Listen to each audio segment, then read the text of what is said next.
I turned 72 last March, though most mornings I feel older. The bones tell you the truth before the mirror does. When I sit down in my old kitchen chair, the wood sighs the way I do, weary but familiar. I've lived in this house for 35 years, long enough for every floorboard to know my footsteps and every window hinge to groan and greeting. The house used to be louder. My wife, Marianne, filled it with the hum of her radio and the smell of bread. Now it's just me and the steady tick of the wall clock above the stove, a metronome for an old man's silence. That's when my daughter, Emily, shows up, always with her husband, Trevor, and always with some new gadget or idea for my convenience. "Dad, we brought you something special," she announced the first Saturday of April, her voice bright as morning sunlight through dusty glass. They stood in the doorway, holding a white box, sleek and soulless. Inside was a smart speaker, one of those devices that listens more than it talks. It can remind you to take your pills, adjust the lights, even call us if you fall. I laughed. "If I fall, Emily, I'll call an ambulance, not an appliance." Trevor smiled politely, the kind of smile that doesn't reach the eyes. Technology keeps you independent longer. That's what everyone says. Independent. I used to think independence meant working 12-hour shifts at the postal depot and still coming home to fix the leaky faucet myself. Now it apparently meant being monitored by something plugged into the wall. They set it up on my kitchen counter anyway, just in case. I made tea while they fussed with the Wi-Fi. Trevor paced around the kitchen like he owned the place, lifting my curtains to check for sunlight angles, opening drawers uninvited. I noticed his shoes, black leather, expensive, tapping against the linoleum I'd laid down myself back in '98. He talked about mortgage rates and property taxes the way other men talk about weather. "Dad," Emily began, sitting across from me, her elbows on the table, her tone cautious. "We were looking at your property file last week, just thinking ahead, and realized this place is getting to be a lot for you. The maintenance, the taxes, insurance. Still cheaper than a nursing home," I said, sipping my tea. She didn't laugh. Trevor cleared his throat. "We just want to make things easier for you. Less paperwork, less stress. You could sign it over," she finished softly. "Just us, temporarily, for convenience." The word hung in the air like smoke. She pushed a neat folder across the table. Cream-colored paper. Fresh ink. "This just formalizes things. Nothing changes day to day. You'll still live here, of course. We just handle the technical side, taxes, bills, upkeep." I opened the folder slowly, pretending to read though my pulse had already drowned out the words. Transfer of title in bold type across the first page. I looked up. "For convenience," I repeated. Emily smiled, nervous. "It's just safer this way. You don't want to get buried in forms or risk something happening to the house. If I die." I said it for her. Her face reddened. Trevor's expression didn't change. "Dad," she said quickly, "don't make it sound so morbid. We're just trying to help." I nodded and closed the folder. "I appreciate that." Trevor looked relieved. Emily reached for my hand, cold fingers perfumed, and gave a little squeeze. "You can read through it later. No rush." I promised I would, and I did read it twice after they left under the yellow lamp in my living room. Every clause sounded like affection rewritten in legal language. That night I couldn't sleep. I walked through the house, touching the furniture I'd built with Marianne, the oak bookshelf, the patched sofa, the cracked tile by the sink she always meant to replace. All of it suddenly felt borrowed. From the kitchen window, I saw Trevor's new SUV gleaming under the streetlight. Emily laughed in the passenger seat, something bright and careless. "Convenience," I murmured. "That's what they call it." The next morning, the smart speaker blinked to life on the counter. "Good morning, Edward," it said in a cheerful female voice. "Would you like to review your reminders?" I stared at it for a long time, the light pulsing like a heartbeat that didn't belong to me. No, I said finally. Not today. But the idea of paperwork, of signatures and ownership, wouldn't leave my mind. Because when someone you love says it's just for convenience, what they mean is it's already too late for your consent. 2 weeks passed before I heard from Emily again. During that time, I kept the folder in the drawer beside my armchair, under a stack of old magazines and unopened utility bills. Every night, I'd pull it out, open the first page, and stop at the same line: transfer of ownership to Emily and Trevor Lewis, joint tenancy with right of survivorship. I could almost hear Trevor saying it aloud, his voice slick as oil, just standard phrasing. Ed, legal jargon, nothing more. Nothing more. The mornings grew warmer. Tulips came up in the garden Marianne planted 30 years ago, stubbornly returning through soil she used to kneel in, laughing at her own dirty hands. I tried to take comfort in the familiar rituals: sweeping the porch, fixing the loose gutter, feeding the blue jays that still came to the fence. But everything felt watched. That feeling proved right on a Tuesday afternoon. A knock at the door interrupted my coffee. Through the window, I saw a tall man in a gray windbreaker, clipboard in hand, a lanyard with an ID badge swinging from his neck. "Afternoon, sir," he said when I opened the door. "City Property Office.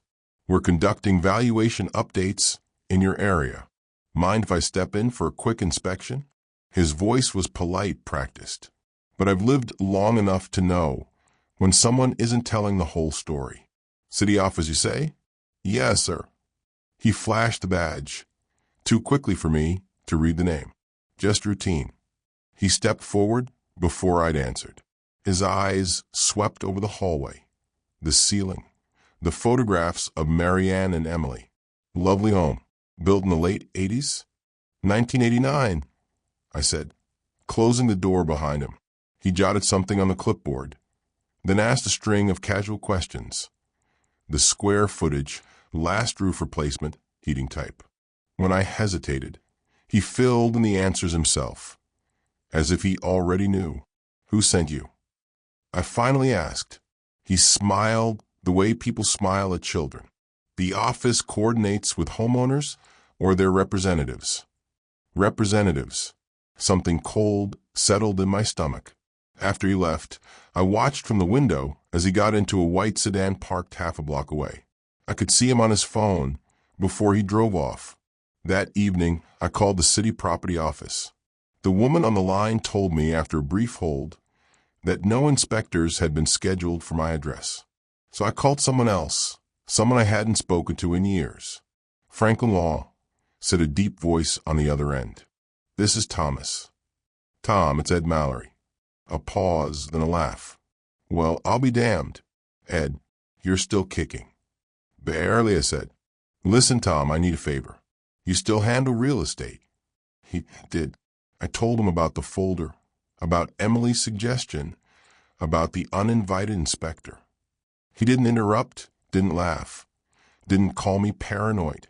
"Bring the documents by tomorrow," he said finally, his tone gone professional. "I'll look them over." When I arrived at his office, Tom was already waiting with his reading glasses perched low on his nose. He flipped through the pages slowly, tapping one finger against his desk. "This isn't a convenience transfer, Ed," he said.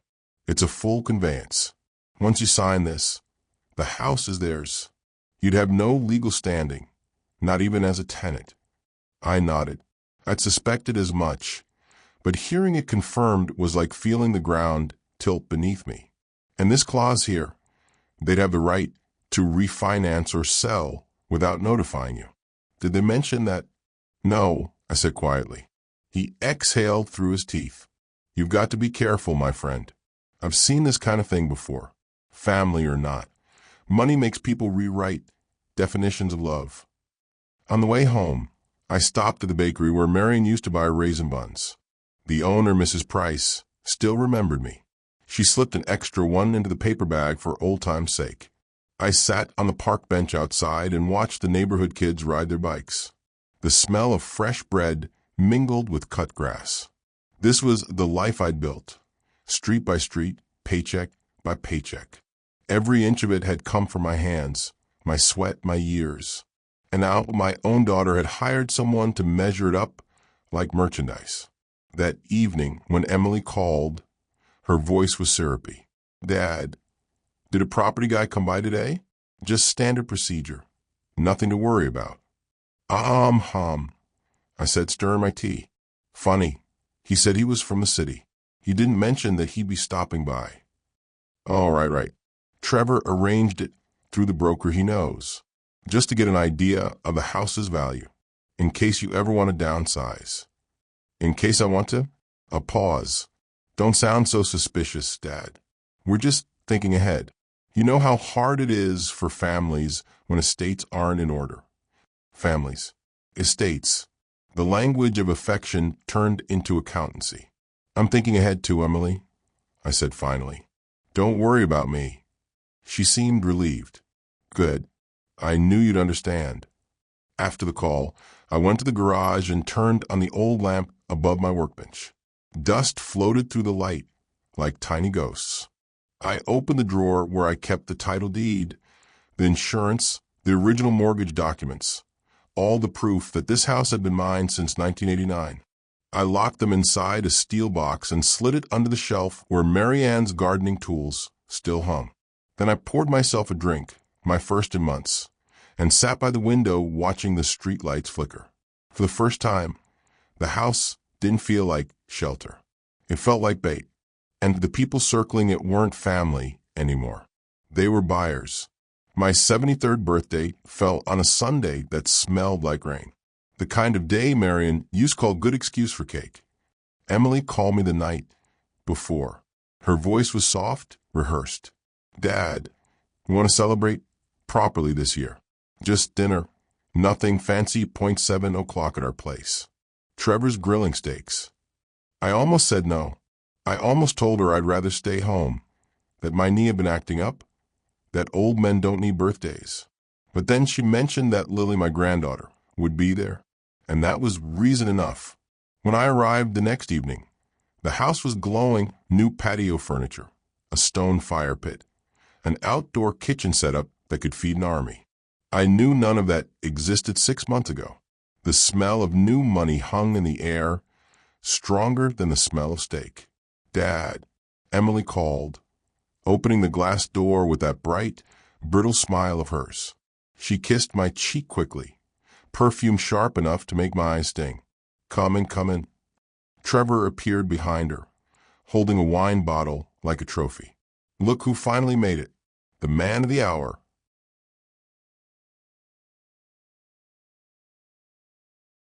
He clapped me on the back, a little too hard, a little too familiar, and ushered me to the patio where the grill hissed. The table was already set with polished cutlery, wine glasses, napkins folded like swans. "Happy birthday, Grandpa." Lily ran up to hug me, her hair smelling faintly of chlorine. Swim practice, no doubt. She was 16 now, but still had the same honest eyes her mother once had. I smiled, meaning it for the first time that day. "You keep growing every time I blink." "Stop that." She laughed. "Mom says the same thing." Dinner started pleasantly enough. Trevor bragged about his new SUV.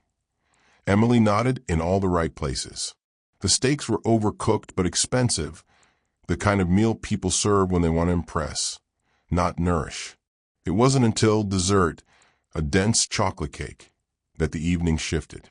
"So, Dad," Trevor said casually, slicing himself a generous piece, "we were talking to a friend of mine the other day. He's in real estate. Great guy. Says your neighborhood's about to explode in value." Emily chimed in, too, quickly. "It's true. They're building new condos down by the park.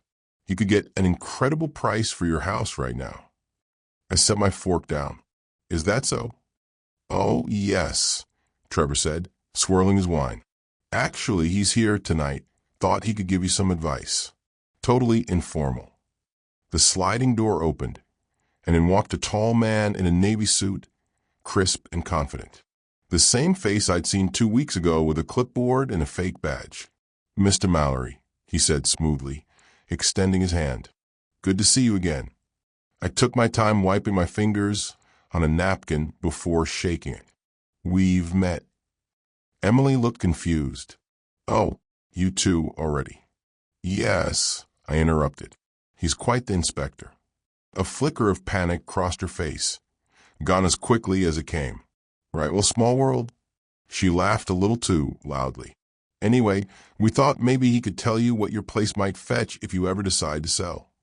Trevor leaned forward, elbows on the table, his tone too casual. And, if you did want to sell or transfer it to us, you'd have peace of mind. No more taxes, no more upkeep.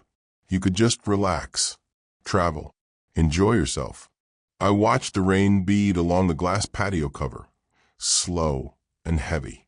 Enjoy myself where? He grinned. Anywhere. You could rent a nice condo in Florida for a song. We take care of the details. I sipped my wine slowly. And what would you two do? Emily laughed, but her voice cracked. Well, we'd, maybe renovate a bit. Start a business. Nothing extravagant. The realtor smiled his professional smile. With the market now, that property could fetch at least $600,000. $600,000. I almost laughed. I knew exactly how much my home was worth and how little they valued me compared to it.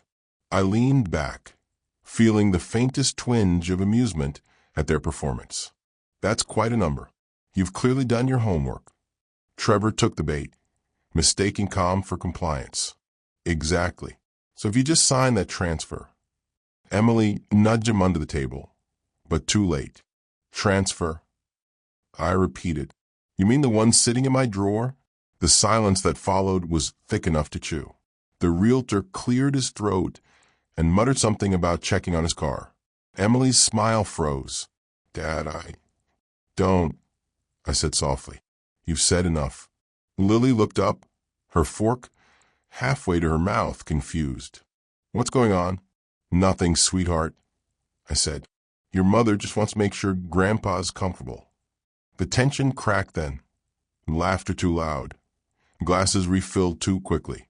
They moved on to another topic, pretending the conversation had been harmless. When dessert ended, I stood to leave. Already? Emily asked, voice too light. I'm old, I said. Old men tire easily. Besides, it's late. Trevor offered to walk me out, but I waved him off. As I passed the hallway, I noticed my coat hanging open. The inner pocket where I kept my house keys was unbuttoned.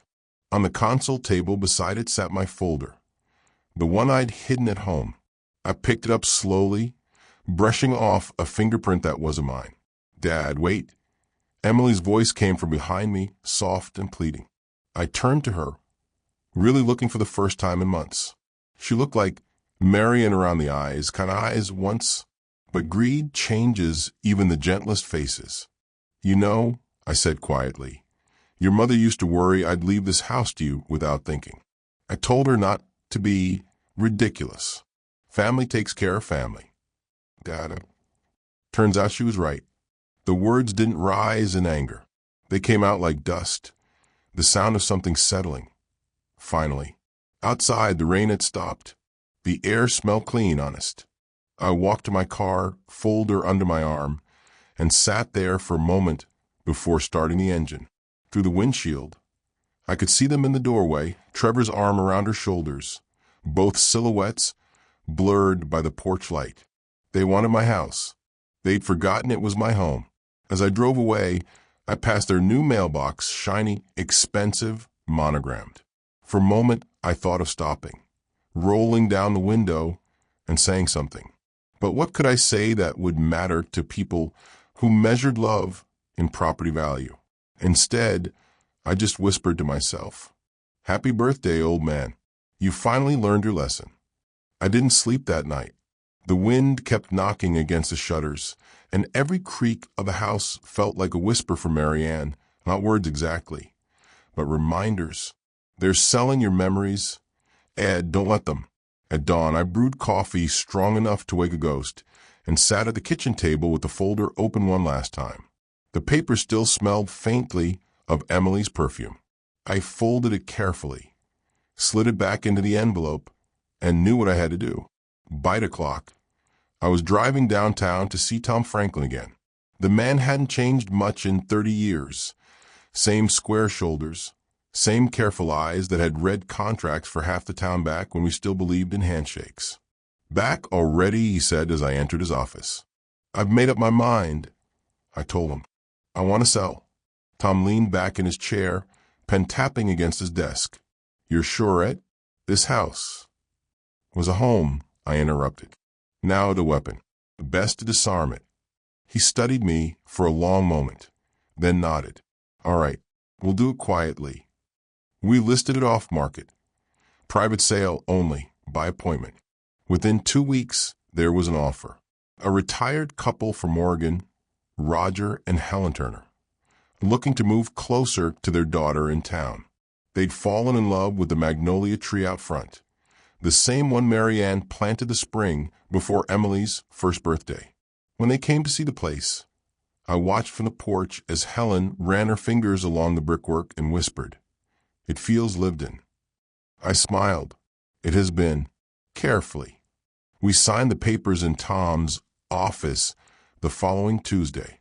The total came to $580,000. After closing costs and taxes, I had just over $500,000 deposited into my account. It felt strange seeing that many zeros again, like looking at an old photograph of a younger man who used to think money meant control. That evening, I sat in my empty living room. The walls were bare. Even the clock above the stove had stopped ticking. I'd sold most of the furniture to a second-hand store, kept only what fit in the trunk of my Buick, some clothes, Mary Ann's photo, the steel box of documents, and her tea set wrapped in newspaper. I transferred $120,000 into a trust for Lily. She'd never asked me for anything except stories about her grandmother, about the years when love was something you built, not bought. She was the only part of Emily that hadn't been corrupted by ambition. For the rest, I made other plans. First, a call to the utility companies. Final bills, automatic withdrawals, canceled. Then the property tax office. Transferred notification submitted. By Wednesday morning, everything official bore a new name. At noon, I booked a one-way ticket to Seattle. Mary Ann and I had always dreamed of retiring there, near the Sound, where the air tasted like salt and cedar. She'd kept a travel brochure in her dresser drawer for years. I still had it. I left the house keys on the kitchen counter next to a plain white envelope addressed to Emily and Trevor. Inside was a note written in my neatest handwriting. You wanted the house to be yours. Now it isn't mine either. The taxes and maintenance are no longer my concern. Take care of what's left, of the neighborhood, of Lily, of yourselves. Dad, I didn't add anger or explanation. Some things rot slower when left unsaid. Then I drove away. It took me nearly an hour to reach the interstate, because I kept taking wrong turns on purpose. Small detours through streets lined with memories. The grocery store where Marian once forgot her purse and the clerk let her pay next time. The school where Emily used to wave from the playground fence. The church that rang its bells on our 25th anniversary. Every corner of that town was a photograph fading at the edges. Halfway to the airport, my phone buzzed. Emily. I let it ring. Then it rang again and again. At the third call, I answered. Dad. Her voice was sharp, frantic. Where are you? The house, what's going on? There's a sold sign out front. I know, I said. It looks nice, doesn't it? You sold it? Yes. You sold our house? I smiled faintly. Correction, Emily, I sold my house. Yours is wherever you pay the bills. Dad, how could you do this without telling us? You wanted me to sign it over for convenience. I did something more convenient. Trevor's voice came from the background, muffled but furious. Ask him about the taxes, the insurance. What did he do with the... I left you a note, I said. Everything you need to know is in it. Dad, this isn't funny. You can't just... Emily, I interrupted. When I was your age, I built that house with my own hands, brick by brick, paycheck by paycheck. And when you were little, I promised your mother I'd give you stability. I've kept that promise longer than you deserve." There was a long silence, then a soft trembling. "So what now? Where will you go?" "Home," I said simply. She didn't understand what I meant. She never would. But I didn't need her to. When the plane lifted off that evening, I looked out the window and saw the town shrink to toy size. The rooftops, the streets, the tiny sparkle of the magnolia tree catching a sunset, all of it sliding backward, smaller and smaller, until it vanished into the blue. In my coat pocket, I carried Marianne's travel brochure. The edges were frayed, the colors faded, but the picture still showed what we dreamed of: a small cottage by the water, the ocean just beyond the porch steps. By the time the plane descended into Seattle's gray dusk, I'd already decided to make it real. I rented a modest apartment near the Sound, 1 bedroom, wide windows, a kitchen big enough for one man's coffee cup. No smart speakers, no visitors with clipboards, just the distant sound of gulls and the rhythm of rain. When I woke the next morning, I made toast black coffee and sat by the window watching ferries move through the fog. For the first time in years, I didn't feel like a guest in my own life. And somewhere, several states away, my daughter was standing in an empty house that wasn't hers, holding a letter that finally told her who I'd become. A man who'd learned that love doesn't mean surrender. It took them 6 days to find me. I suppose I should have expected that. Emily has always been relentless when she wants something, a trait she inherited from me, though I used to think she'd use it for better things. The first call came early on a Thursday morning. My new apartment was still half empty. A second-hand couch, one lamp, a folding table that served as my dining area. The phone rang against all that silence like an alarm in a church. "Dad." Her voice trembled not with grief, but with rage held tight under sugar. "We came by the house and there's nothing there. The new owners said you sold it, that you're gone. What is going on?" I sipped my coffee and looked out the window. The ferry was crossing the bay, cutting through mist like a blade through cloth. "Seems like you already answered your own question." "I don't understand," she snapped. "Why would you do this without telling us? Without giving us a chance to what?" I interrupted. "To finish the paperwork? To have me sign away the roof over my own head?"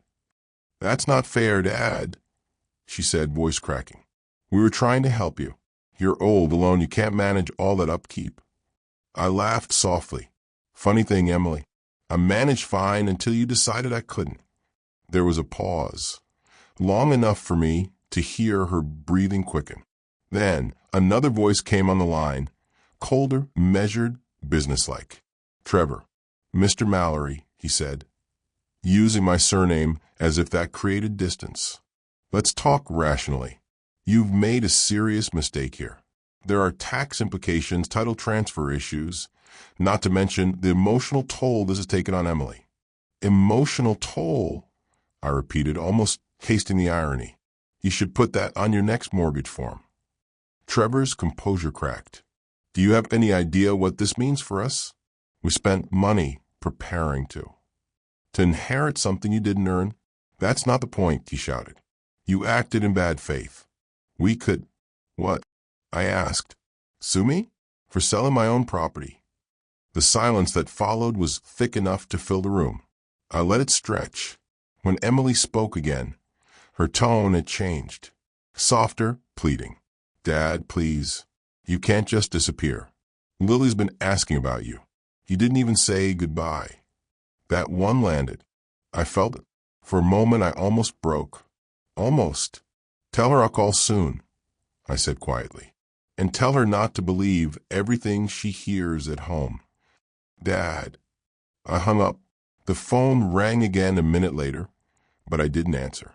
I just sat there, listening to the sea wind against the window and the slow, steady rhythm of the waves beyond the harbor. 2 days later, I received a thick envelope forwarded from my old address. Legal stationery. predictable. It was a letter drafted by some firm I'd never heard of, accusing me of unlawful sale and intentional emotional harm. I laughed so hard I had to sit down. I called Tom.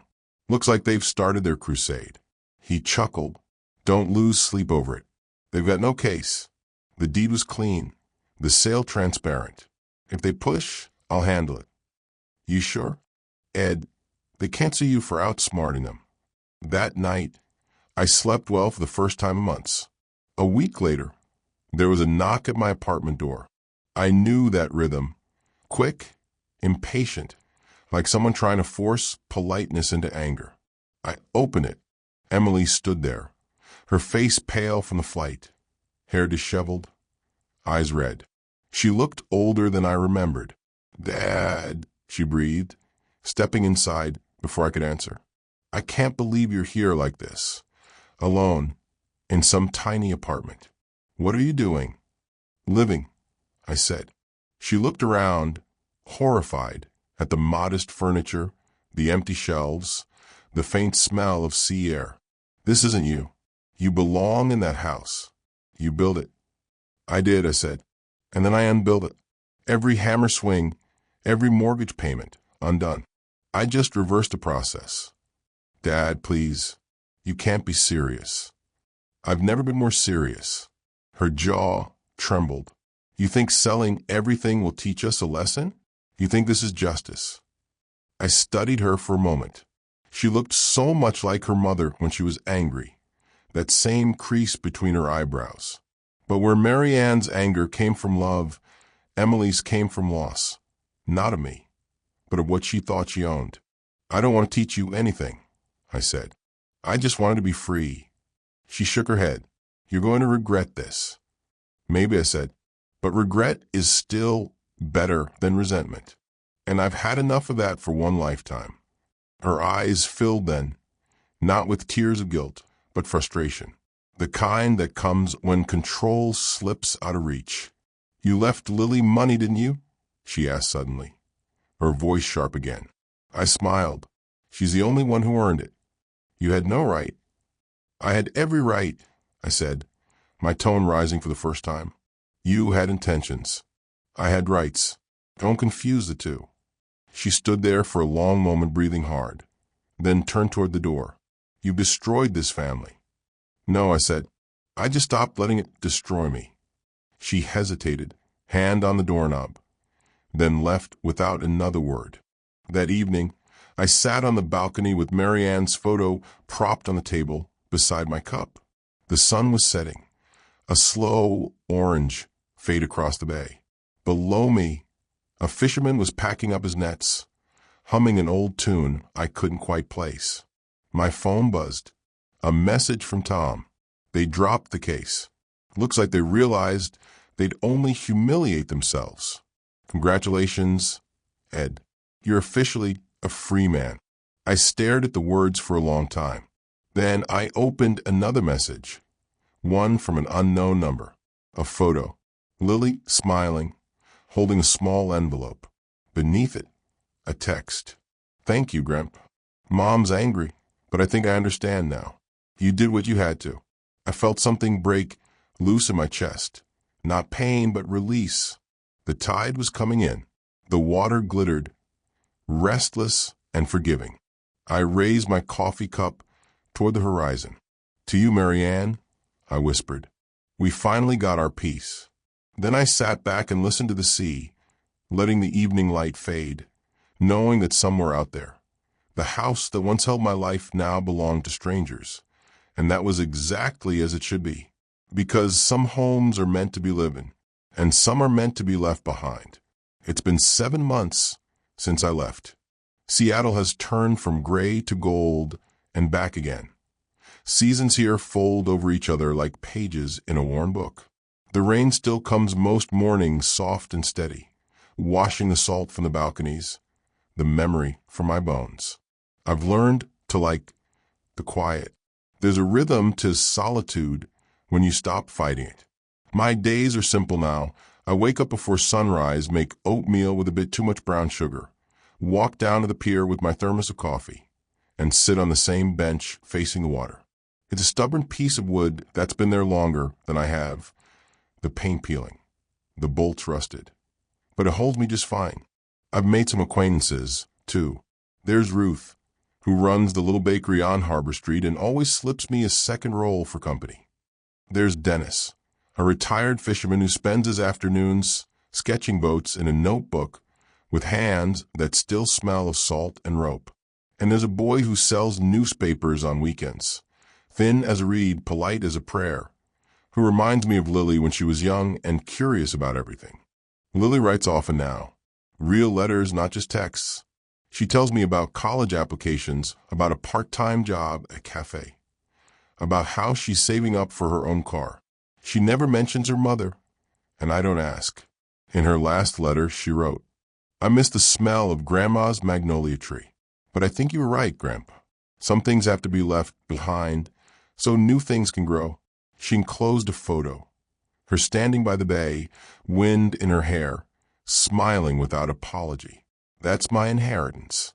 That's my profit. Emily hasn't called since the day she came to my apartment. Tom tells me they ended up selling their own house 2 months later. Property taxes caught up with them, apparently.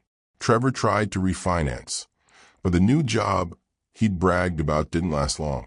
He left for Arizona to pursue an opportunity, and Emily moved into a rented townhouse not far from where I used to live. Sometimes I wonder if she passes by my old street, if she slows down when she sees the magnolia tree blooming in someone else's yard, if she feels even a flicker of the ache I carried for years, that ache of giving too much and being thanked with silence. But then I let the thought go. Some debts are best left uncollected. Last Sunday, I went to a small market near the waterfront. The air smelled of roasted nuts and seaweed. A woman was selling hand-carved signs, little plaques with words like home, family, welcome. One of them caught my eye. It was small, rough-edged. The letters burned unevenly into the wood. You don't lose people. You just stop carrying them. I bought it without bargaining. It hangs now above my desk next to Marianne's photo. She's laughing in that picture, flower on her cheek, hair tied back, sunlight coming through the window behind her. It was taken the day we baked bread in that old kitchen, when life was simple and small and good. I talk to her sometimes, though not like before. It's quieter now, more of a nod between old conspirators. See, I told her this morning as the gulls cried above the water. You were right, about everything. I should have trusted my instincts sooner. The kettle whistled, cutting through the silence. I poured tea into her favorite cup, the one with the faded blue rim. The ceramic was cracked, but it held together. So do I. This afternoon, I received a registered envelope, no return address, but I knew the handwriting. Inside was a short letter from Emily. Dad, I don't know if you'll read this. I don't expect forgiveness, but I wanted you to know. Lily told me about the trust, about everything. I was angry, but now I understand. Maybe you had to lose us to save yourself. Maybe I did, too. I hope you will. Emily. No signature, no address, just a line drawn under the words, as if she wanted to end something properly for once. I read it twice, folded it, and slipped it into Marianne's cookbook, the one with the stains and torn corners. Some stories don't need replies. They just need to be put away safely. Tonight the sea is calm, the sky bruised with the last light of evening. I sit by the window, a soft jazz record playing on the old turntable I found at a thrift store. It crackles, skips, but it's honest music, imperfect human. I think about the house, sometimes, not with bitterness anymore, but with the kind of fond distance you feel for a childhood street. I imagine Roger and Helen sitting on the porch now, sharing coffee under the magnolia blossoms. I hope the walls feel alive again. I hope laughter echoes where my silence used to live. I've come to realize something in these quiet months, something it took me 73 years to learn. Love doesn't mean possession. Family doesn't mean debt. And sometimes walking away isn't losing. It's surviving. The tide is high tonight. Waves slap gently against the pier. The air tastes clean, sharp, alive. I finish my tea, turn off the light, and stand by the window a while longer. Below me, the bay mirrors the fading sky, silver endless. For the first time in my life, I don't feel small looking at it. I feel free. And in the soft dark with the whisper of the sea carrying through the open glass, I say the last words I owe to anyone, softly, almost myself. Some debts are meant to be paid, only forgiven.